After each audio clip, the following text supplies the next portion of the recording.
तो आज के गुरुकुल ट्रेनिंग में मैं हमारे आज के गेस्ट है अमिताभ मेश्राम, मैं उनके बारे में बताना चाहूंगी कि उनका एजुकेशन हुआ है, वो बी इलेक्ट्रॉनिक्स में गोंदिया से हुआ है। और इंजीनियरिंग होने के बाद उन्होंने 2 साल software as a software engineer Hyderabad में उन्होंने जॉब की है। और जॉब करने के बाद उन्होंने मतलब उनका ये था कि मैं नौकरी नहीं करूंगा, मैं तो बिजनेस करूंगा। तो इसी साथ में उन्होंने फिर उनकी कंपनियां चालू की है। उनकी फर्स्ट कंपनी थी एक की पोवर प्रोवेस इंडस्ट्रीज, जो उन्होंने एक प्रोप्राइटरशिप पर उनको फर्म किया था। और फिर वहाँ पे उन्होंने मिनरल वाटर्स मैन्युफैक्चरिंग का उनका यूनिट है, अभी भी काफी अच्छा है, गवर्नमेंट को सप्लाई करते हैं वाटर वगैरह और बैंक सारी चीजों को। और उनका जो फैक्ट्री लोकेशन है अमरज्योति नगर भीम चौक में है, नागपुर में ही है। उनकी सेकंड इंडस्ट्री है प्रोवेस इंडस्ट्रीज प्राइवेट लिमिटेड, वो उनकी मैनेजिंग डायरेक्टर है वो कंपनी के। और उनके यहाँ पे मैन्युफैक्चर होता है मैदा, रवा, तंदूरी आटा, चक्की आटा। और ये इनका जो फैक्ट्री है ये सावनेर रोड पर है। और इनका एक तीसरी इंडस्ट्रीज है प्रोवेस एग्रो इंडस्ट्रीज, यहाँ पे वो प्रोप्राइटर है, खुद सोलो बिजनेस है इनका ये।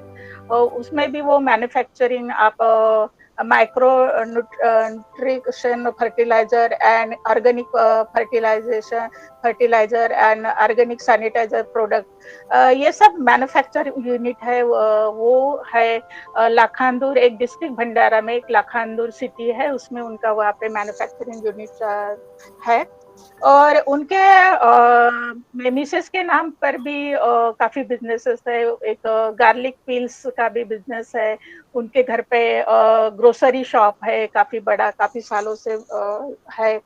और इनके बारे में मैं एक कहना चाहूंगी कि ये बहुत हेल्पफुल नेचर के हैं। और इतने कम एज में उन्होंने काफी मतलब खुद के लाइफ में काफी अचीवमेंट किया है, उसके साथ साथ दूसरे की भी लाइफ में खूब बहुत मदद की है। हमेशा वो गवर्नमेंट के साथ वर्क करते, गवर्नमेंट लोग उनको बुलाते हैं कि किस तरह से उनका काफी कमेटी पर ये एज ए एडवाइजर करके है कि किस तरह से हमको ये ग्रोथ होना चाहिए, गवर्नमेंट के वर्क भी किस तरह से इम्प्लीमेंट होना चाहिए।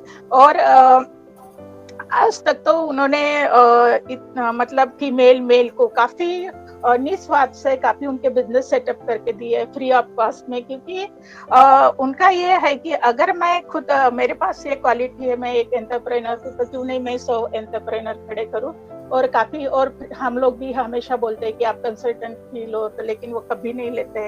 इतने कम समय में उन्होंने कैसे अपने सिस्टम को बना के अपना बिजनेस संभाल के, और अपना आज तक का जो भी उनके लाइफ में हर्डल आया है, किस तरह से उन्होंने बिजनेस चालू किया है, घर से क्या विरोध था, और आज इतने सक्सेस होकर हर किसी को हेल्प करना चाहते हैं। काफी कॉलेज में वो लेक्चर देने जाते हैं MBA लड़कों को कि बिजनेस क्यों करना चाहिए, हम नौकरी के पीछे नहीं जाना चाहिए।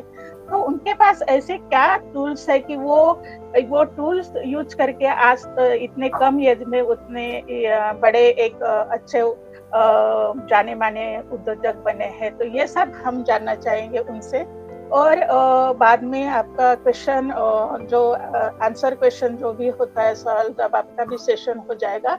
तो वेलकम अमिताभ गुरुकुल हमारे प्लेटफॉर्म पर। आप अपना जो भी हम लोगों को आप हेल्प करना चाहते हैं, जो भी मोटिवेट, और जो भी हम लोग गलतियां करते हैं हमारे बिजनेस में आगे नहीं बढ़ पाते हैं, क्या है, डेफिनेटली हम लोगों को काफी सबको उसका फायदा होगा। तो please welcome Amitabh ji in our Sampark Gurukul training. Thank you. Thank you madam. आवाज सुनाई आ रही है मेरी? आ रही है। Thank you. मुझे बहुत अच्छा लगा कि विन्नी मैडम ने मुझे इस प्लेटफॉर्म पे बुलाया और मुझे कुछ बातें आपसे शेयर करने के लिए कहा। जब मैंने आपके ऑर्गेनाइजेशन के बारे में पढ़ा तो मुझे भी बहुत अच्छा लगा कि आप बहुत अच्छा काम कर रहे हैं नेटवर्क्स में। लोग डिजिटल में जा रहे हैं, हम पर्सनल नेटवर्क में जा रहे हैं। डेफिनेटली ये नेक्स्ट मार्केट है, 100% समझ लीजिए नेक्स्ट मार्केट है पर्सनल जो शेयरिंग डाटा होता है, शेयरिंग डाटा के ऊपर ही आजकल इनकम जनरेट होती है। तो इस संपर्क को मैं बहुत अच्छे से धन्यवाद देना चाहता हूँ कि उन्होंने इस टाइप का एक ऑर्गेनाइजेशन बना के लोगों को गैदर किया। रही बात जो आज का मुझे टॉपिक दिया है, work sharing in my business, तो अभी ये सारी चीजें जो है कि जो हमने सक्सेस पाई है या जो हमने सक्सेस किया है या जो मैं सक्सेस आप लोगों को देख रहा हूं, ये विजन है। विजन जो है, जो आज अपना विजन है, उसको मैं अचीव करने की कोशिश में लगा हूं और वो मैं धीरे धीरे स्टेप बाय स्टेप पिछले 12 साल से ये चल रहा है। मैं डेफिनेटली सक्सेस सभी लोग कर रहे हैं। आप अपने हिसाब से सक्सेसफुल बिजनेसमैन हो, मैं अपने हिसाब से सक्सेसफुल बिजनेसमैन हूं। सक्सेस आपकी नजर से मैं सक्सेसफुल हूं, मगर मेरे नजर से मैं सक्सेसफुल हूं ये नहीं हूं, ये मैं खुद ही जानता हूं। ऐसे हर एंटरप्रेन्योर, हर बिजनेसमैन ये किस टाइप का सक्सेस इंसान है वो खुद ही जानता है। तो फर्स्ट सक्सेस की डेफिनेशन होती है आप अपने आप को जानना। आप क्या हो, आप क्या कर सकते हो, आप कहां तक जा सकते हो, आपके क्या ड्रीम्स है, आप खुद को जान लो। वो जानने की कोशिश मैंने अपने आप में की। बचपन से मैं बिजनेस कर रहा था, छोटे मोटे हमारे यहाँ बिजनेस थे, हम कर रहे थे। जॉब किया, जॉब में भी मैंने देखा, मगर तब मुझे लगा कि मुझे ये सारी चीजें जो आ रही है वो मंथली बेसिस पे आती है। जॉब करते समय कोई भी चीज जब आती है ना, मंथली बेसिस पे आती है। जब मंथली बेसिस पे आती है तो आप मंथली बेसिस पे कैलकुलेट करते हैं। जब आप मंथली कैलकुलेट करोगे तो आपको कैलकुलेट करने के लिए कितना दिन मिलेगा? Only 1 day. एक दिन में आप 33 दिन का प्लानिंग करते हो। तब मैंने सोच लिया कि जो भी मुझे करना है या जो भी मुझे करना है ये डेली बेसिस पे आना चाहिए। तो जो मंथली इनकम थी वो डेली बेसिस पे इनकम होनी चाहिए, जो डेली बेसिस की इनकम थी वो वीकली बेसिस पे होनी चाहिए। वीकली बेसिस पे जब मैं उसको कैलकुलेट करूंगा तो वापस उसको मैं आवरली कैलकुलेट कर दूंगा। एक वीक में कितने आवर होता है वो आवर से हिसाब से मैं मिनट में कैलकुलेट करूंगा और मिनट के हिसाब से मेरी इनकम में डिसाइड करूंगा। तब मैंने सोचा कि नहीं, मुझे अभी जॉब करने जाना है। जब ये मेरे डेस्टिनेशंस के पार्ट आ गए तो मुझे चल लगा कि अभी हमने जॉब रिजाइन करना चाहिए और बिजनेस करना चाहिए। तो बिजनेस में सक्सेस होने के लिए मालूम क्या ये सारी चीजें नहीं होती है कि हमने बिजनेस करना है तो मैंने सक्सेस के लिए बिजनेस करना है। बिजनेस जब हम सिलेक्ट करते हैं तो हमारे को सिलेक्शन ही मोड से हमको सोचना पड़ता है कि हमने बिजनेस में क्यों जा रहे हैं, किस लिए जा रहे हैं, क्या जा। वही चीज मैं, मुझे ना किसी को दिखाना था, ना मुझे किसी को बताना था कि मैं बहुत बड़ा बिजनेसमैन बनने वाला हूँ या बहुत बड़ा करने वाला हूँ। मैंने वही सोचा कि आज मेरी basic need, today basic need, इसको मैं फर्स्ट में कैसा सॉल्व कर सकता हूँ। बेसिक नीड सॉल्व करना है और बेसिक नीड सॉल्व करने के लिए मुझे पैसा चाहिए था। और बेसिक नीड मेरी थी कि 2 वक्त का खाना जमाना और उसके हिसाब से काम करना। एज ए इलेक्ट्रॉनिक्स इंजीनियर था, सॉफ्टवेयर में भी काम कर चुका था और जब बिजनेस में लाइनअप में आने की कोशिश किया तो तब देखा कि बिजनेस के लिए लगता है पैसा, money place, each and every parameters of business. तब जब ये चीज थी तब मैंने उसको एक बिजनेस का एक मॉडल में खुद जो मेरे को अंडरस्टैंड हुआ, मेरे को उस समय में जो लगा वो मॉडल बनाया। मॉडल में क्या था कि आज मेरे साथ या कितने लोग हैं, आज मेरे साथ क्या अवेलेबिलिटी मेरे पास है, क्या रिसोर्सेज मेरे पास अवेलेबल है, मैं क्या कर सकता हूं, इसका मैंने लिस्ट बनाया। और आज भी मेरे हाथ में पेंसिल है क्योंकि आज मैं अपने ऑफिस के चेयर पर बैठा हूं। तो ये पेंसिल और पेन ये बहुत इंपॉर्टेंट होता है जब मैं ऑफिस के चेयर में बैठता हूँ। कईयों पेपर लग जाते हैं मुझे कैलकुलेशन और लिखने में। इसकी वजह ये होता है कि हर चीज मुझे कैलकुलेट करनी होती है, हर चीज लिखना होता है, उसको समझना होता है। तब मैंने जब वो चीज समझ लिया था कि सारी चीजें, मुझे इंफ्रास्ट्रक्चर क्या है, मेरे पास क्या अवेलेबिलिटी और क्या करना चाहिए, इसमें मैंने अपना ईगो हट नहीं लाया या ईगो नहीं लाया कि भैया मैं तो इलेक्ट्रॉनिक्स इंजीनियर हूँ तो फिर मैंने क्या करना चाहिए। तब मैंने ये भी नहीं सोचा था कि ये बिजनेस छोटा है, बड़ा है, कितना जाएगा, कहाँ तक ग्रोथ होगी, इसका कोई क्वेश्चन मेरे इसमें मेमोरी में नहीं था। मैं एकदम ब्लाइंड था, करना है, कोई चीज करनी है। जब मैंने सारा निष्कर्ष किया तब मैंने देखा कि मेरे पास ओनली 30,000 रुपीज बचे हैं और बाकी का मुझे कोई चीज ऐसी चीजें चाहिए जो चीज कि मैं इसमें 30,000 में बिजनेस नहीं आता। मेरा 12वीं फैमिली बिजनेस था, किराना शॉप, मैं जा सकता था उसको बड़ा करने में। फिर मैंने सोचा नहीं, उसमें तो मैं एक बैठा हुआ बिजनेसमैन बनूंगा, एक दुकानदार बन के बैठ जाऊंगा, तो वो तो मैं तो सेल्फ एम्प्लॉयड यानी खुद का ही नौकर हो गया हूँ। बिजनेस कहाँ होगा, कंपनी कहाँ होगी, ऐसा जानने के लिए फिर मैंने सिलेक्ट किया कि मुझे और अच्छे से क्या आता है, इंटरेस्ट एरिया कहाँ है। तो मैंने इंटरेस्ट एरिया ढूंढने की कोशिश की। उस समय मैंने फ्यूचर की कोशिश किया कि इंटरेस्ट एरिया कहाँ है, कि कुछ तो भी चीजें मुझे बेचनी है, और बेचनी कहाँ है, बहुत दूर तक बेचनी। कस्टमर मेरे पास ना आए, मैं कस्टमर के पास जाऊं। जब मैंने ये थिंकिंग लिया तो फिर मुझे आया कि नहीं, अब मुझे मैन्युफैक्चरिंग में जाना चाहिए। तो सिलेक्शन ऑफ प्रोजेक्ट कहाँ कैसा किया मैंने, तो ये देखे सो मैन्युफैक्चरिंग। तो मेरे को लगा कि अब मैं मैन्युफैक्चरिंग में जाना चाहिए। अब मैन्युफैक्चरिंग में जाना चाहिए कि जगह होना, ये होना, सारी चीजें, सारा चीज अवेलेबिलिटी थी, क्या किया जाए। तो मैंने फोकस प्लान आउट किया कि 5 साल के बाद कौन सा बिजनेस होगा, आज कौन सा बिजनेस देगा, फिर और कौन से बिजनेसेस आएंगे, इसके मैंने एक लिस्ट बनाई। जब लिस्ट बनाते समय मुझे एक चीज बहुत अच्छे से ध्यान आया कि इस सारे लिस्ट में मेरे पास जगह ही नहीं है। लैंड, जो मैन्युफैक्चरिंग यूनिट डालने के लिए बेसिक होती है जगह, लैंड ही नहीं है। तो फिर मैन्युफैक्चरिंग यूनिट कैसा होगा। फिर मैंने अपने पास की जो फर्स्ट लिस्ट बनाया था उसमें एक लिस्ट थी कि मेरे पास कितने रिसोर्सेस है।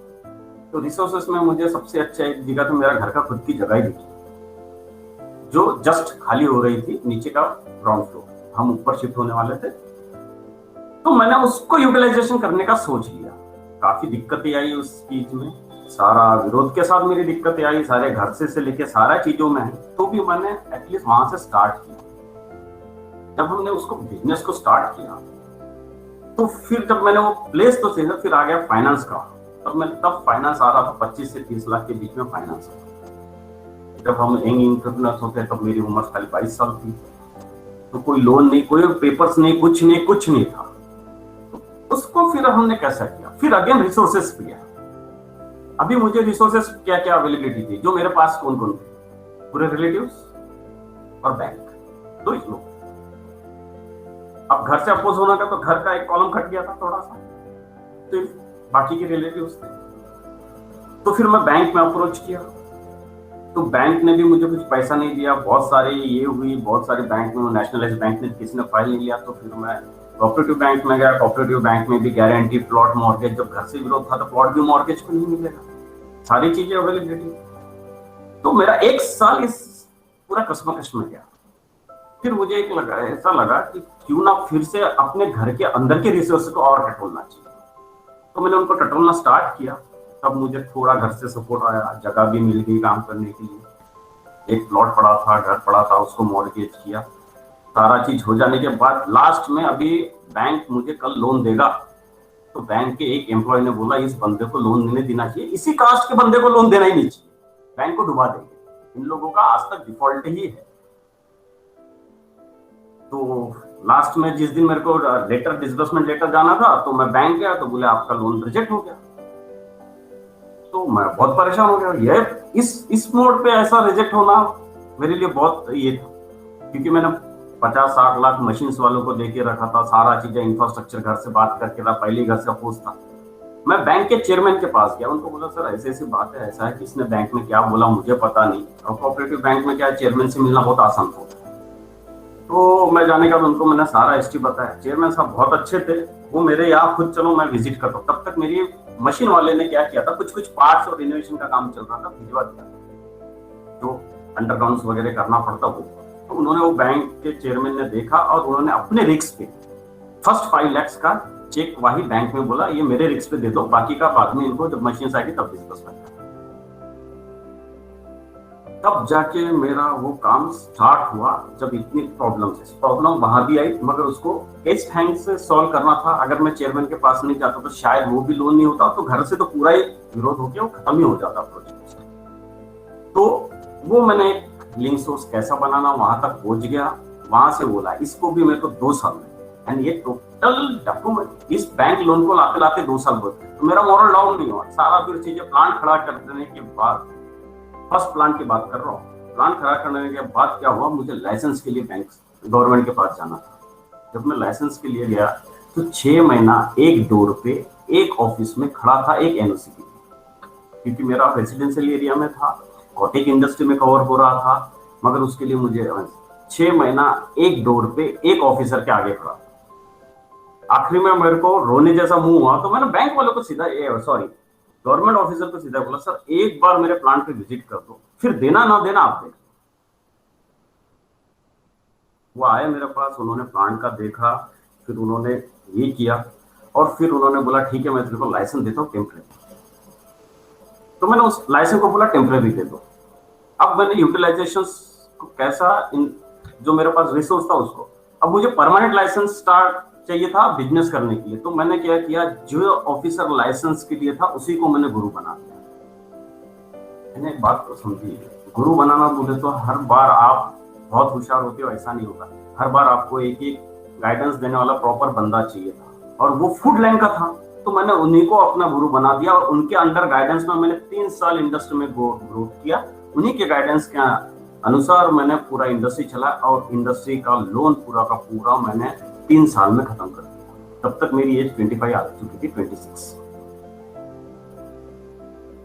ये सारे जब मैंने ये लोन खत्म कर दिया तो मेरे पास सरप्लस अमाउंट जनरेट होना स्टार्ट हो गया।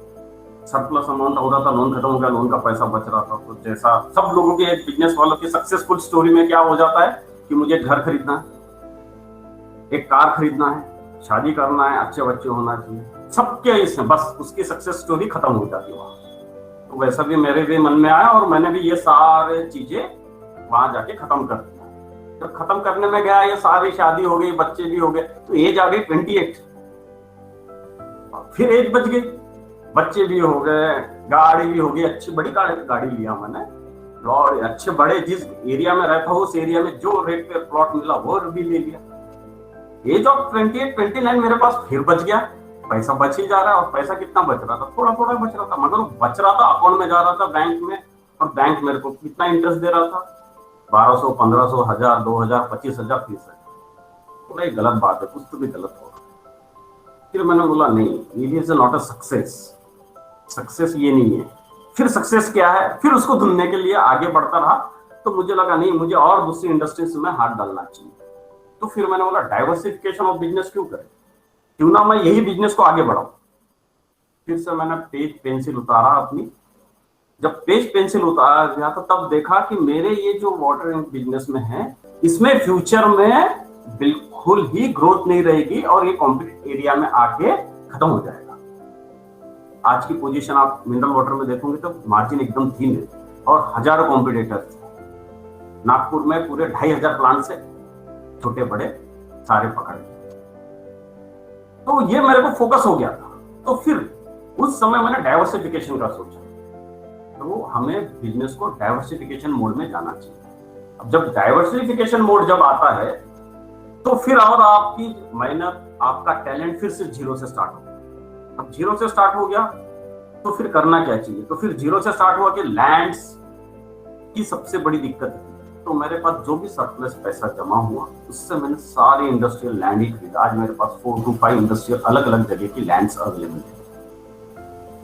जैसे साउथ में, जैसे दुबई वगैरह में, कुवैत में, उन कंट्रीज में लोग रॉ मटेरियल उनका पेट्रोल है, वैसा मेरे फर्स्ट बिजनेस में जो मेरे को बहुत ज्यादा तकलीफ आई थी वो रॉ मटेरियल था वाटर। तो मैंने ऐसे भी कुछ प्लॉट खरीदा जहां पानी 5 फीट पे है। भविष्य में अगर मैं पानी का बिजनेस भी बड़ा कर सकता हूँ तो भी मेरे पास वाटर सोर्स अवेलेबल है। जो जो परेशानी आती थी उसको रेक्टिफाई किया। तो मैंने ऐसे जगह लेना स्टार्ट किया इंडस्ट्री। ये जगह लेते लेते मेरी उम्र 32 हो गई। अब 32 में आते आते अभी क्या हो गया कि जगह अवेलेबिलिटी है, सारा चीजें अवेलेबिलिटी है। अब मेरे को नेक्स्ट स्टेप जाना था। नेक्स्ट स्टेप ये जाना था कि मुझे कुछ ऐसा बिजनेस करना है या ऐसी चीज कुछ करनी है जो मेरे को इंडिया के बाहर और मेरे नागपुर के बाहर प्रोडक्ट जाए, इसके बारे में सोचना। तब ये सब सोचते सोचते बीच में मुझे एक बात बहुत खटक रही थी। जो वो बात मेरे को बहुत खटक रहती थी मेरे शादी के समय में, आई एट द एज ऑफ 26। जब मेरी शादी हो रही थी ना, तो जब शादी में जब मेरा जस्ट लोन खत्म हुआ था, मैंने सब ये किया, तो मेरे पास डैडी ने बोल दिया खुद की शादी खुद करना होता है। तो मैंने मान लिया, करना होता है। मुझे थोड़ी बोल रहा था कि शादी में इतने खर्चे आते हैं, तो खर्चे बहुत ओवरलोड हो गए थे, मेरे पास पैसा नहीं बचा। तब मैंने क्या किया था कि मैंने खुद ने अभी विश्राम, उस समय क्या हुआ था, मैंने मेरे माँ के लिए सब और पिताजी के लिए कपड़े ही नहीं खरीदा था। क्यों? क्योंकि वो चीज मेरे लिए इंपॉर्टेंट नहीं थी। इंपॉर्टेंट क्या लगा था कि यार मैं लोगों को इन्वाइट किया, यानी इसको अच्छा करना, इसको करना, उस बीच में खत्म हो गया। और शादी के दिन ही मेरे पिताजी ने वो चीज टोक दिया, वो दिल में बैठ गई बात। अब आ जाते हैं उसी बात को लेके, जो बात दिल में किसी ने कुछ बोला तो उसको एकदम परफेक्ट करके देना। अब माँ को साड़ी तो ले देना था, डैडी को कपड़े ले देना था। अब कपड़ा लेना, ये बहुत ही मामूली चीज हो जाती है। जब आपके पास पैसा आता है ना, तो आप लेके लेते, ज्यादा कितना 30,000 का भी होंगे तो भी उतना ही रेट है, और 5,000 तो फिर ऐसा क्या देना चाहिए। दिमाग में सोचा जगह तो है। मैं एक इंडस्ट्री प्लान कर रहा था तब, कैटल फीड। तो मैं कपिल आ गया कानपुर में, उनका देखा सारा चीजें, फिर मुझे लगा नहीं यार कुछ और करना चाहिए। ये दिल को नहीं मानता, क्योंकि वो जो बात है डैडी ने बोली हुई वो याद रखना था। फिर मुझे याद आया कि क्यों ना मेरी माँ ने एक छोटी चक्की स्टार्ट की थी, आटा चक्की जो होती है ना, घर की जो आटा वो स्टार्ट, क्यों ना उसको एक बड़ा रूप देके उन्हीं को ये कर दी, ये कंपनी आपकी है, आपने स्टार्ट किया था आपको। तो उस इंडस्ट्री को, रोलर फ्लोर मिल को मैंने प्लान किया। और रोलर फ्लोर मिल जब मैंने प्लान किया तो विदर्भ की सबसे बड़ी रोलर फ्लोर मिल मैंने प्लान किया हो, और हाईएस्ट टेक्नोलॉजी की मिल मैंने प्लान किया हो, वो 200 टन पर डे की मिल। और कैपिटल इन्वेस्टमेंट उसमें 14 to 15 CR का। तो क्या हो गया, जो मम्मी ने स्टार्ट किया वो उनको दिया, जो पिताजी ने स्टार्ट किया वो उनको देने की कोशिश किया। हालांकि वो चीज एक चीज थी जो मुझे हर बार टोक रही थी, हर बार ये कर रही थी, उस टाइप की इंडस्ट्री को नहीं। मगर ये इंडस्ट्री इतनी बड़ी थी, इतने बड़े प्लेयर्स थे, और इस इंडस्ट्री में आना मेरे लिए बहुत कठिन था। तो इसके लिए कैसा जगह से लेके मैंने, मेरे तो एग्रीकल्चर लैंड थी, उसको इंडस्ट्रियल कन्वर्जन में समय जो लगा, उस बीच में फिर मेरे पास गैप बहुत बची थी। क्योंकि कुछ प्रोसेस आपके हाथ में नहीं होती। जब आप गवर्नमेंट्स में काम करना चाहते हो या जब आप इंडस्ट्री डालना होता है, तो बहुत सारी चीजें, टाइम बिंग बहुत सारा लगता है। और टाइम जब वेस्ट हो रहा था तो मैंने सोचा क्यों ना ये प्रोसेस को तो इतना समय लगेगा, क्यों ना अपन और एक इंडस्ट्री में चला जाए। तो फिर मैंने एक फूड टेक, मिसेस के नाम पे एक इंडस्ट्री डाला, फूड टेक, प्रोवेस्ट फूड टेक, जहां गार्लिक का काम होता है। गार्लिक में छिलके बेचता हूँ, कुछ नया काम नहीं करता हूँ मैं। कभी कोई नया काम नहीं किया, इनोवेटिव मेरे पास दिमाग है नहीं, नया काम नहीं किया मैंने। गार्लिक को छिलका उतारा, गार्लिक का स्किन रिमूव करके हमने पील्ड गार्लिक प्रोवाइड किया। पील्ड गार्लिक हमने इतना बेचा उसको कि मेरा इंडस्ट्री 1 साल में ही कई बूम हो गया। तो क्या होता है, जब समय मिला, समय का यूटिलाइजेशन करना था, मार्केट को देखा मैंने, मार्केट की डिमांड देखा, और उसके हिसाब से हमने गार्लिक में हाथ। इधर ये इंडस्ट्री की प्रोसेस स्टार्ट थी और इधर गार्लिक का यूनिट स्टार्ट भी हो गया। जब गार्लिक का यूनिट स्टार्ट हो गया तो हमें पता चला कि मुझे गार्लिक का तो कुछ भी नहीं आता, यूनिट तो स्टार्ट हो गया। तो हमने बीच में 18-20 लाख के ऐसे लॉसेस खाते रहे व्यापारी, उससे हमने ओवरकम किया। तब तक ये इंडस्ट्री मेरा खराब हो रहा था, इसमें बहुत सारी दिक्कतें आई। ये तो वो अलग ही टॉपिक हो जाएगा जब मैं उस टॉपिक पे जाऊंगा। तो वो जो बड़ी इंडस्ट्री खड़ी हो रही थी, बीच में हमने गार्लिक इंडस्ट्री फिट किया। तो गार्लिक इंडस्ट्री जब डालते रहे और जब चल रहा था, बीच में अपना कोविड-19 आ गया, और पूरा का पूरा रॉ मटेरियल प्रोसेस में लिया हुआ रॉ मटेरियल पूरा गार्लिक खराब। वो मैंने यहाँ से 50 किलोमीटर एक खेत में डाला। वहां से ओवरकम नहीं होते हैं तो बस उस इंडस्ट्री में जैसा फिर नेक्स्ट ऑर्डर लेते हैं, तो हमारा सीधा एक फिर से सेकेंड लॉकडाउन की हो गया, और सेकेंड लॉकडाउन में फिर मेरा गार्लिक वेस्ट हो गया। अब 2 बार गार्लिक वेस्ट हो गया, 26। अब मैंने बोला ये गार्लिक को हम वेस्ट फेंकेंगे नहीं, इसको हमने फेंकना नहीं है। अब इस गार्लिक का यूटिलाइजेशन करेंगे। हमने गार्लिक, मैंने खुद की R&D है, मेरे खुद का R&D है। मैंने गार्लिक को यूटिलाइजेशन करके गार्लिक की 4 खराब गार्लिक के 4 वेरिएंट बनाए, जिसमें वो यूनिट अभी मैं डाल रहा हूँ और चालू है उसका काम, जो लाखांदूर में है। उसका अभी प्रोडक्शन हम नागपुर में गार्लिक के फैक्ट्री में ही कर रहे हैं। उसमें हमने organic vegetable wash, organic vegetable wash, organic kitchen pest control और गार्डन केयर, और फोर्थ प्रोडक्ट हमने बनाया organic pest control for farmers. ये 4 वेस्ट जो हुआ, अभी 2 बार तो वेस्ट में हम लॉस तो नहीं बेयर कर पाएंगे, तो हमने वेस्ट से बहुत अच्छी चीजें बनाई। आज हमारे पास इंदौर से ऑर्डर है, भंडारा से ऑर्डर है, अकोला से ऑर्डर है, हर जगह से उसके ऑर्डर्स और ऑर्गेनिक है, रिजल्ट एंड 100%। तो क्या होता है, सक्सेस जब आप करते रहते हो ना, तो सक्सेस ऐसे नहीं आती, सक्सेस का ग्रोथ नहीं है। हर दिन हर चीज को सॉल्व करते करते करते करते जाना पड़ता है। आप सब लोगों के लिए मेरी सक्सेस होगी, मगर मेरे को पता है कि मैं कितना लॉस में से आगे सक्सेस से आ रहा हूं। सक्सेस दिखने में बहुत अच्छी होती है, मगर उसके बहुत ही दर्दनाक किस्से जो है ना, वो पूरे पीछे में रहते हैं। क्योंकि गार्लिक से हमने प्रोडक्ट्स बनाए हैं, और गार्लिक से अभी उसका शायद प्रमोशंस वैन वगैरह बन रही है, प्रमोशंस के लिए वो अभी मार्केट्स में भी हो। तो मीनवाइल जब बड़ा इंडस्ट्री खड़ा हो रहा था, तो हमने बीच में एक छोटा इंडस्ट्री डाल दिया ताकि मैं एक्टिव रह सकूं। एक्टिव रहना इंपॉर्टेंट है, और मुझे मंडी का मार्केट, मंडी यानी जब मैं हम ये व्हीट लेगा, मैदा शायद व्हीट से बनता है, आपको पता है नहीं पता है, पता नहीं। व्हीट से जब हम मैदा, रवा, आटा, चोकर जब बनाएंगे, तो इसके मंडी के नॉर्म्स खरीदने उनके लिए एक छोटा यूनिट डालना और वहां से कुछ सीखना, और वो भी ऐसा होना चाहिए कि वैल्यू एडिशन। तो ऐसा एक बार स्टेप बाय स्टेप आपके लाइफ में एक एक चीजें प्लानिंग करते जाते हैं, तो एक एक चीजें ऑटोमेटिक बनते जाती है। जब इस लाइन में गया तो हमने एक चीज देखा कि जीरो लाइव कोई चीज फेंकने भी नहीं जाती, अभी हर चीज का यूटिलाइजेशन होगा। वो यूटिलाइजेशन करते करते एक नई इंडस्ट्री खड़ी हो जाती है। नए नए एंटरप्रेन्योर्स मेरे पास आते हैं, तो वो बोलते हैं सर मुझे बिजनेस करना है, क्या करूं बताओ। कुछ नया नहीं होता। हमने क्या किया, आपके घर के किचन से उठाया गार्लिक को उठाया, गार्लिक को छिलके दिया, गार्लिक खराब हो गया तो गार्लिक के हमने बाय प्रोडक्ट्स बना दिए, खत्म हो गया, इसका कहानी। वैसे ही मिनरल वाटर में मैंने मिनरल वाटर बनाया, मिनरल वाटर का वेस्ट निकला, वेस्ट को मैंने बहुत अच्छे से मैनिपुलेट किया, मैनिपुलेट करके मैंने उसका ऐसा वाटर बनाया कि जितनी भी हर्बल इंडस्ट्रीज है जिसमें जो फॉरेन एक्सपोर्ट क्रीम होती है, उसके लिए मैं पानी बना के देता हूँ। अभी लॉकडाउन में वो नहीं जा रहा, नहीं तो हर संडे को हम एक्सपोर्ट क्वालिटी का जो भी क्रीम बनता है उसमें से वो पानी हम उनको प्रोवाइड करते हैं, वो भी मेरा है। और ये सारे जितने भी मैं R&D करता हूँ ना, तो इसमें पैसा ज्यादा लगता नहीं है, यानी ऐसा कोई बहुत बड़ा इक्विपमेंट्स नहीं है, या बहुत बड़ी ऐसे मशीनरीज नहीं है कि बहुत सारा आपको इन्वेस्टमेंट करना। बस आपके आइडिया जो है उसको इम्प्लीमेंट करना, आपके पास जो इंफ्रास्ट्रक्चर है, जो अवेलेबिलिटी है, या उसमें से वो हो सकता है कि उस पर ऐसे करते करते हम लोग। यही मीनवाइल में गवर्नमेंट ने मुझे 5 CR दिया, यही मीनवाइल में बैंक ने 5 CR दिया, और हमने वो 14 करोड़ का इंडस्ट्री खड़ा कर दी। तो ये क्या होती है success, when you start for business, तो सक्सेस सोचो मत। आज जो हमको करना है, जो मुझे आज करना पड़ेगा या जो करना, उसको एक को आप ऊपर जाके जाओ, और पेन पेंसिल सब चीज रखो।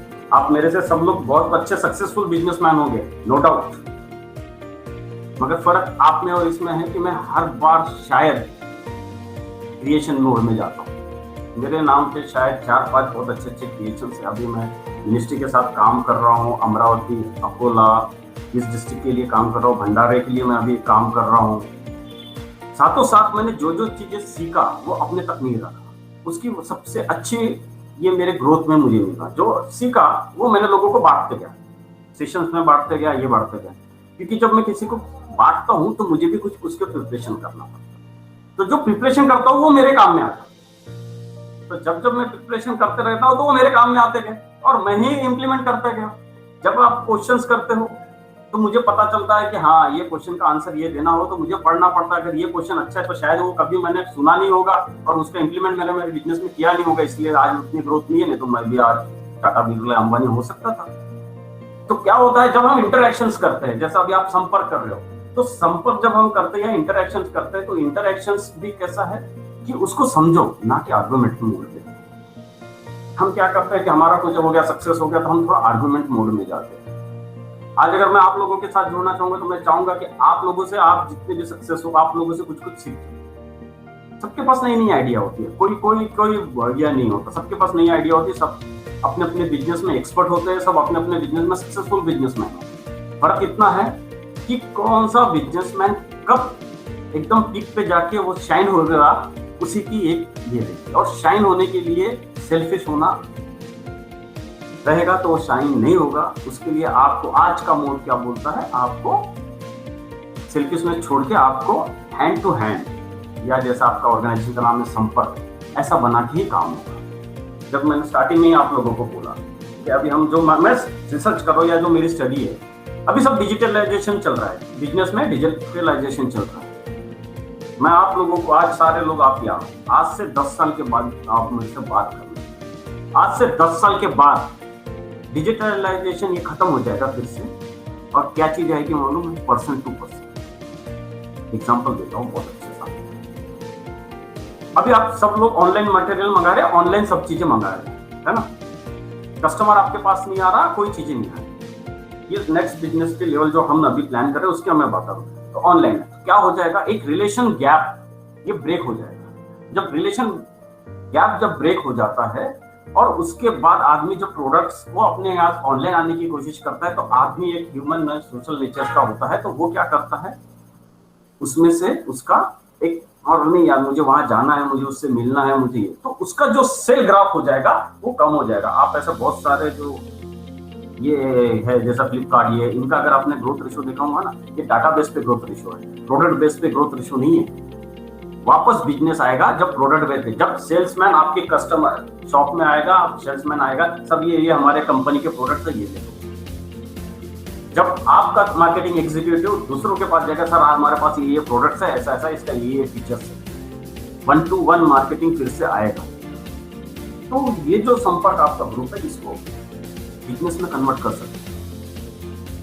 और बिजनेस में जब कन्वर्ट हो जाएगा तो आज नहीं होगा, क्योंकि आज डिजिटल का बूम चल रहा है। गवर्नमेंट भी चाहता है कि आज सारा ट्रांजेक्शन डिजिटल हो, बिजनेस भी डिजिटल हो, मगर ये नहीं, आपका नेक्स्ट जनरेशन का जो आएगा इसके 10 साल के बाद, तो वापस 1-to-1 है। Be ready for 1-to-1 marketing policy, ये अलग टॉपिक है। तो ये मैंने लाइफ में सक्सेस किया, ये बहुत सक्सेस स्टोरी है। और मैं नहीं चाहूंगा कि मेरी डीपली सक्सेस स्टोरी, क्योंकि बहुत सारी जगह पब्लिश हो चुकी है, बहुत सारी जगह आ चुकी है, मैं डीपली इस सक्सेस स्टोरी को इलाबरेट करूँ। मगर जो पॉइंट्स थे सक्सेस के, यही पॉइंट्स है कि स्ट्रगल करो, सक्सेस स्टेप बाय स्टेप में लो, सक्सेस को डे टू डे में प्लानिंग करो और डे टू डे में रेक्टिफाई करो। डे टू डे, अगर डे टू डे में आपने रेक्टिफाई नहीं किया तो बंच ऑफ सक्सेस बन जाए, और बंच ऑफ सक्सेस बन जाए तो इतना हैवी हो जाएगा कि वो हैवी के हैवी के नीचे आप बैठ जाओ। तो सक्सेस पाने के लिए आपको day to day rectification mode में जाना पड़ेगा, डे टू डे उसको सुधारना पड़ेगा और डे टू डे इंप्लीमेंटेशन में लाना पड़ेगा। Implementation is most important. और जितना भी मैंने सक्सेस किया हो, ठीक है, आज मैं बोल रहा हूँ तो सॉरी, मैं आज बोल रहा हूँ तो मैं हो सकता है आपसे अच्छा हो या आपसे नीचे हूँ, मगर आज ये समझ सकते हैं मैं आपसे ऊपर हूँ। जब मैं सक्सेस के ऊपर हूँ ना, तो सबसे ऊपर होने की वजह से सबसे ज्यादा मेरे पास अनसक्सेस का पिटारा है। जो अनसक्सेस का पिटारा है ना, वो मैंने बिल्कुल नीचे छोड़ दिया, और सक्सेस का पिटारा मैं आपके आगे लेके आ रहा हूँ, क्योंकि सुनने में सबसे अच्छा सक्सेस लगता है। अगर मैं अनसक्सेस की बात करूंगा ना, तो शायद 10 दिन की बात करूंगा तो भी कम, और सक्सेस मेरी 45 मिनट 55 मिनट्स में 50 मिनट्स में खत्म हो जाएगी। जस्ट आपके क्लास के पहले मैं एक वीडियो देख रहा था, वहां बोल रहे थे कि सक्सेसफुल बिजनेसमैन ये करते हैं, सक्सेसफुल बिजनेसमैन वो करते हैं। सारे लोग आजकल यूट्यूब से मोटिवेट होते हैं, डेफिनेटली वैसा ही है। यूट्यूब देख के मैं ऐसा कर रहा हूँ, वैसा कर रहा हूँ, डेफिनेटली। उस समय क्या हो जा रहा है पता है, क्या हो रहा है, आप एक यूट्यूब वालों को सीधा क्वेश्चन पूछो, सर अगर ये 5 पॉइंट अगर आप इंप्लीमेंट करोगे तो शायद आप अंबानी बन जाओगे। आप really want ask the question for, कि आप सही में अंबानी बन जाएंगे? ये भैया 10 पॉइंट आपने बता रहे, ऐसा मैंने बिजनेस किया तो मैं, ऐसा कभी नहीं होता, ऐसा कभी नहीं होता। सक्सेस पाने के लिए या सक्सेस को रीच करने के लिए आपका जो इंटरेस्ट एरिया है और आपके जो इम्प्लीमेंटेशंस की बातें हैं, और आपको खुद को झूठ ना बोलना है अपने आप से। जिस दिन आपने इम्प्लीमेंटेशन करना बंद कर दिया, जिस दिन आपने अपने आप से झूठ बोलना चालू कर दिया, जिस दिन आपने सोचा कि मेरा डेस्टिनेशन फिक्स नहीं है, यार मैं आज ये कर लेता तो समझ लो खत्म, तो सक्सेस वाइंड होती है। कोई सक्सेसफुल बिजनेसमैन ये नहीं बोल सकता लाइफ में कि मैं सक्सेस हूँ, और कोई ये नहीं बोल सकता कि मैंने आज तक अनसक्सेस मोड देखा ही नहीं। तो यही बताएगा कि रेक्टिफिकेशन यही एक सक्सेस का पार्ट है। तो रेक्टिफिकेशन करते रहो, सक्सेस होते रहो। मैं चाहूंगा भविष्य में आपसे जुड़ो, और मैं अभी अपना सक्सेस स्टोरी यही रुक के खत्म करना चाहूंगा। और मैं आपको ये बताना चाहूंगा कि मैं जो गवर्नमेंट्स के साथ काम कर रहा हूँ, ये इसमें बहुत सारे महिला बचत घर से बहुत सारे लोग हैं जो चाहते हैं कि उनको छोटी छोटी इंडस्ट्रीज है, उनको मैं एक जगह लाके उनकी ग्रोथ के लिए काम करना चाहता हूँ, जो मेरे पास समय बचा है। ऐसा नहीं कि मैं अपना बिजनेस छोड़ के ये सारी चीजें करना चाहता हूँ। मैं सैटरडे संडे ये काम करता हूँ। सैटरडे संडे में हमने अभी सारे लोगों के लिए एक चीज स्टार्ट किया है कि आप आइडिया लाइए, हम आपको आइडिया को इम्प्लीमेंटेशन करके आपके हाथ में बिजनेस की की देते। क्या हो गया, अगर मैं सक्सेस अकेला बन जाऊंगा मेरे एरिया में, मेरे कम्युनिटी में, सब में हो जाएगा, तो मैं अकेला बैठूंगा। अकेले से क्या मतलब, अगर मैं आप सब लोग अगर मिलके बैठेंगे, हो सकता है बहुत अच्छे से आइडिया से एक और अच्छी आइडिया आ जाए और मैं अच्छा बिजनेस कर पाऊँ। और जो मुझे आता है अगर मैं उनको दे दूं, तो हो सकता है कि कल के डेट में वही मेरे कुछ ना कुछ इम्पोर्टेंस वर्क में काम आ जाए। तो इस टाइप का हमने मूवमेंट चालू किया है, उसमें आप लोगों का भी सहयोग रहेगा तो बहुत अच्छी बात है। क्योंकि आप जितना टैलेंट शेयर करोगे या जितनी इम्प्लीमेंटेशन करोगे, आप अपने आप को अपडेट करोगे। तो मैं चाहता हूँ कि वो भी मेरे इवेंट्स में आप लोग सारे आए, और वो सारा फ्री ऑफ कॉस्ट है, किसी को कोई भी, मगर मीटिंग में 3 ही बार करता हूँ, उसी में देख लेता हूँ कि बंदा कितना सीरियस है या कितना नहीं। तो इसलिए वो भी एक मेरा ये है, तो उसका आप भी फायदा उठाइए, मैं भी फायदा उठाऊँ। गवर्नमेंट के साथ कैसी बात करनी है, कैसे स्कीम में उतारना है, कब सिलेक्शन ऑफ बिजनेस करना है, किस मोड में आप बिजनेस कर पाओगे या किस मोड में बिजनेस। अभी कोविड में इतने सारे सबके लोग एनपीए हो गए हैं। बैंक क्या प्रोवाइड करना चाहती है, बैंक क्या प्रोवाइड करेगी, बैंक नहीं प्रोवाइड करेंगी तो आपको कैसे लड़के मांगना है। और मैंने लड़ना सीखा हूँ, मैंने बैंक से फर्स्ट डे से आज तक लड़ रहा हूँ। जब 2012 से लेके और आज तक मैं खाली गवर्नमेंट से लड़ रहा हूँ, मेरा 5 CR के लिए, और बैंक से लड़ रहा हूँ 5 CR के लिए। तो लड़ना ही सीखा हूँ मैं। तो लड़ते लड़ते ही वो चीज आपको भी अभी कोविड में लड़ना पड़ेगा, ताकि आपके बिजनेसेस भी ओवरकम हो जाए। तो ये सारा चीजें हैं, और थैंक यू। मैंने मेरी स्टोरी बहुत शॉर्ट में बताने की कोशिश की। Thank you Vinni madam. अगर किसी को कुछ पूछना है, ईच एंड एवरीथिंग में, गवर्नमेंट पॉलिसी से लेके कुछ भी, always I update. Thank you madam. Thank you very much sir, it was very crisp, neat and very timely. मतलब काफी चीजें सीखने को मिली आपसे। Thank you Sampark and thank you Meshram ji. और किसी को कुछ पूछना है या किसी के मन में कुछ आइडिया है या कुछ है या कंफ्यूजन है, तो आप अभी तक से पूछ सकते हैं। सर मैं कुछ पूछना चाहता हूँ। I am Bhupendra Narang. Sir जैसा आपने कहा कि आगे आके समय आएगा 1-to-1 शॉप का, जैसे अपना मार्केटिंग करेंगे अपन, ठीक है। बट मैं आपसे पूछना चाहता हूँ कि अभी फिलहाल कब तक ये ऐसा चलेगा कि मतलब ये ऑनलाइन ही करना पड़ेगा कि कैसा, मतलब अपने को? डेफिनेटली सर, देखिए जैसा अभी मैं सोच रहा हूँ ना, तो इसमें कैसा हो रहा है कि अभी ऑनलाइन चलेगा, ठीक है। ओके। ऑनलाइन इसलिए चलेगा, अभी कुछ साल, आप 10 साल तक ये ऑनलाइन चल जाएगा, पूरा ऑनलाइन चलेगा, ठीक है। ऑनलाइन के बहुत सारे ड्रॉबैक्स है। शायद आप लोग अगर कंपनियों की स्टडी करोगे ना, तो पता चल जाएगा, अमेजॉन हो, ये सारा डाटाबेस पे जिंदा है, ठीक है। डाटाबेस पे जिंदा है, डाटाबेस का मार्केटिंग चल रहा है। डाटाबेस का मार्केटिंग बोले तो वर्चुअल मार्केटिंग है ना, हवे में पैसा है जी। कोई भी चीज हवे में नहीं ज्यादा देर रह सकती है, उसको एक ग्रेविटी होती है जो ग्रेविटी खींच के नीचे ला लेगी, बरोबर है। तो अभी क्या चल रहा है कि देखिए बहुत सारे ऐसे बहुत बड़े बड़े फर्म्स आए हैं जो ऑनलाइन के बिजनेस कर रहे हैं, मगर उनका बिजनेस ग्रोथ 0 हो गया बाद में। बहुत सारे आप नेट पे चेक कर लीजिए, आपको मिल जाएगा। उनका रीजन ही वो होता है कि क्या होता है ऑनलाइन में, क्या हो रहा है कि आप किसी प्रोडक्ट्स को या किसी बहुत कंज्यूमेबल लो प्राइस में या ऑनलाइन में उसके बहुत से सारे ड्रॉबैक्स क्रिएट हो जाते हैं, ठीक है। जब ये मार्केट आपका कुछ दिन के बाद जब खत्म होता है ना, तो ये 1-to-1 मार्केटिंग पहले, क्योंकि प्रोडक्ट को फिर से आपको एक्सप्लेन करना पड़ेगा। आप वो देखिए वही प्रोडक्ट बेच रहे हैं जो पहले से स्टेबल है या पहले से मार्केट में, क्योंकि उनको प्रमोट नहीं करना पड़ रहा, उनको करना पड़ रहा क्या। अभी आपको बताइए, कोई भी एक चीज अभी कोई भी फ्लिपकार्ट में मंगा रहे, कोई ऐसा नया प्रोडक्ट आया वापस जिसमें को फीचर समझा रहा है वो फ्लिपकार्ट, अमेजॉन समझा रहा है? नहीं समझा रहा है। इसका मतलब क्या हो गया, अगर कोई प्रोडक्ट नया आएगा जब आप नए दुनिया में चले जाओगे तो प्रोडक्ट्स भी नए आएंगे। पहले आप मोबाइल्स ले रहे थे, अभी अच्छे मोबाइल्स और उससे ऊपर IIT पर जो आगे सारे आगे ना मोबाइल्स, तो अभी उसके फीचर कौन समझाएगा? वो फ्लिपकार्ट कंपनी समझाएगी? कौन समझाएगा? अगर कोई फूड में, अगर मैंने अभी समझ लो हमारे फूड में और एक प्रोडक्ट लॉन्च आ रहा है तो उसके फीचर समझाना है, वो हम विटामिन सी के साथ दे रहे हैं, ठीक है, आप उसको 1 साल तक अपने घर में रख सकते हो, छिला हुआ लहसुन 1 साल के कभी भी फ्रिज में ग्राइंड करो पीस लो। इसके फीचर्स कौन समझेंगे? फ्लिपकार्ट समझाएगा?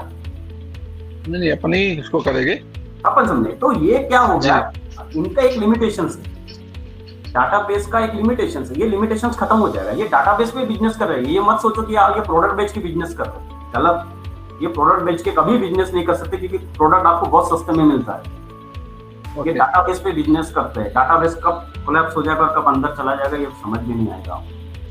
तो बी प्रिपेयर, बिजनेस के दोनों लाइन स्टार्ट रखो। आज की डेट में बूमिंग है ऑनलाइन, ऑनलाइन को अपने पास में रखो, और साथ ही साथ आपका 1-to-1 marketing, personal marketing, salesman marketing जो पहले चालू है वो चालू रखना अभी बहुत अनिवार्य है। अगर यहाँ से लिंक टूट जाएगा तो आपका मार्केट से रीच टूट जाएगा।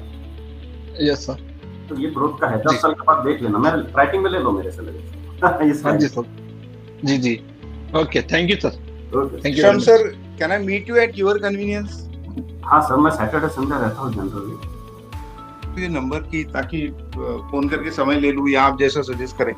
बिल्कुल sir, 9011, just a minute sir, मैं नोट करता हूँ। 9011 711 711 642 642 642। Thank you, Mr. Ramji. It's really pleasure meeting you. Thank you, sir. हमारी संपर्क डायरेक्टर श्रेया मैडम आज ऑनलाइन है और हमारे साथ है। मैं उनसे कहना चाहती हूँ कि आप भी कुछ बात करें या नहीं, मैं तो in fact I was just waiting for the question answers. Then पहले तो मैं कहूंगी कि अमिताभ जी का, क्योंकि एक तो अमिताभ और अमिताभ और साथ में जो अभी है इनके शब्द में जो नाउ है, तो मुझे लगता है जो इनके शब्द में जो अभी वर्ड आया है ना, उसमें इनके अंदर बहुत क्रिएटिविटी और क्यूरियोसिटी दम भर के वो शब्द से ही आ गई है।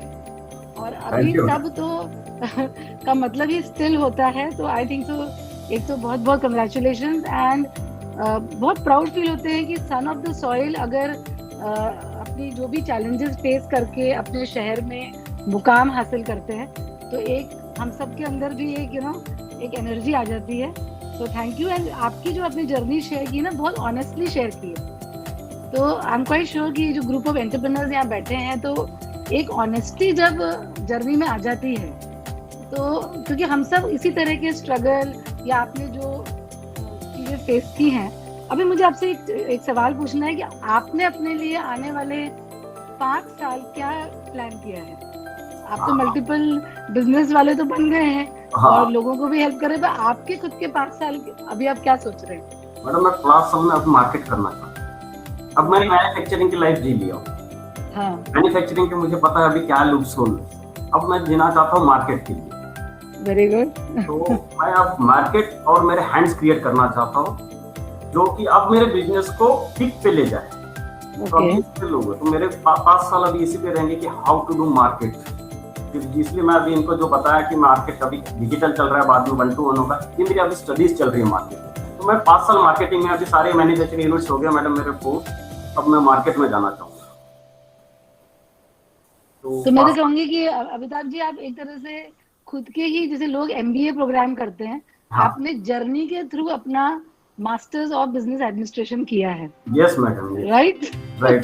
So definitely very interesting, and I think so we'll want you to come to this platform again and again so that people can benefit from this kind of lecture and also your own honest journey. So thanks a lot for, I in fact also I also sit with pen and paper and I have noted down some of your words of wisdom. So thanks a lot, and if any other member has any questions, please ask. हाँ, किसी को कुछ पूछना है तो पूछ लीजिए please.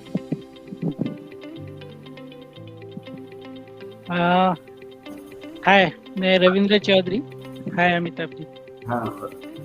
जी मैं जैसे आपने अभी शेयर किया कि अभी आप एक सोशल एक्टिविटी भी ये कर रहे हैं जो कॉटेज इंडस्ट्रीज है उसके लिए, तो आई वुड सी टू एक नेक्स्ट लेवल पे हम लोग जो हमारे जो रीजन है वहाँ पे काफ़ी सारे कॉटेजेस इंडस्ट्रीज को उतना सपोर्ट मिलता नहीं है।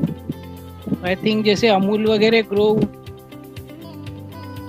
फ्यूचर में आपके थ्रू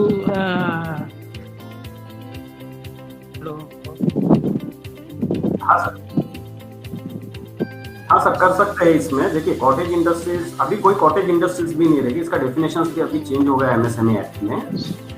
अपन सारे लोगों को अलग अलग उनके प्लेटफॉर्म के हिसाब से उनको गैदर कर सकते हैं, उनको क्लस्टर फॉर्म में ला सकते हैं, क्लस्टर फॉर्म पे उनको अपॉर्चुनिटी दे सकते हैं। क्या होता है कि हर आदमी बिजनेस करना चाहता है मगर वो एक ही चीज में एक्सपर्ट होता है, और वो क्या करता है अपने 8 घंटे ना अपने बिजनेस में देता है, 10 घंटे भी बिजनेस में देता है। मेरे हिसाब से कैसा है कि हमने क्या करना चाहिए, 8 घंटे बिजनेस में देने के बाद ना 4 घंटे तो अपने पढ़ाई में देना चाहिए बिजनेस के बाद के, ऐसा मुझे लगता है। और उसमें से वीकली 2 घंटा तो भी अपन ने जो पढ़ा है वो आपको दूसरों को बताने की जरूरत है। जब आप दूसरों को बताओगे ना तो आपने कितना पढ़ा और आपने कितना अंडरस्टैंड किया समझ जाता है।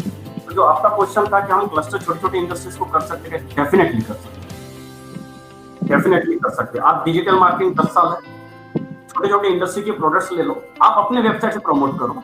और इसमें मैंने जो बोला फिजिकली बहुत जरूर पड़ेगा, तो फिजिकली से अपन एक स्टार्ट कर सकते हैं और छोटे छोटे मैन्युफैक्चरिंग यूनिट्स भी स्टार्ट कर सकते हैं। क्या होता है गलती लोग क्या करते हैं कि कॉम्पिटिटर नहीं आना चाहिए करके हम प्रयास करते हैं। सबसे जो इंटरप्रेन्योर्स की है ना वो गलत भावना है। आपको छोटे छोटे इंडस्ट्री वालों की सब मन यार मेरा कॉम्पिटिटर आएगा, मेरा बिजनेस बैठ जाएगा। जितना कॉम्पिटिटर आएगा उतना मार्केट भी। दूसरी चीज सबसे पहले कॉटेज इंडस्ट्रीज वाले क्या करते हैं सर, जो आपको बताना है कि क्या करते हैं कि मैंने इंडस्ट्री डाला तो रेट कम करना है। जब हम रेट कम करते हैं ना या मेरे को सस्ते में देना है तो क्या कर देते हैं, हाँ हमारी क्वालिटी, हमारा विल पावर, ठीक है, हमारे पास कितना भी प्रोसेस होते हैं उसको सारे को नीचे ला लेते हैं रेट कम। स्लोली बिजनेस खत्म कर रहे होते हैं। हाँ हम अपने आप को खत्म करते हैं। आपको जो भी रेट में ना उसी रेट पे कॉम्पीट करने की कोशिश करो, रेट पे उसी रेट पे कॉम्पीट करने की कोशिश करो। कॉटेज इंडस्ट्रीज वालों को समझने की बहुत जरूरत होती है। तो ये अलग ही टॉपिक होता है जब हम कभी एक्सप्लेन कराते हैं कि क्यों इंडस्ट्री बंद पड़ गई। लोग बोलते हैं इंडस्ट्री बंद हो गया है, ये छोटा इंडस्ट्री नहीं चलता है, ये कॉम्पिटिटर नहीं आना चाहिए, ये बहुत अलग चीज है। तो आपके आंसर से अपन करेंगे सर, आप संडे को कभी भी आइए, है ना, तो फिर अपन उसी हिसाब से प्लान कर सकते लोग, क्योंकि वो अपने लिए बेनिफिट है। यस। और कुछ पूछना चाहेंगे कोई?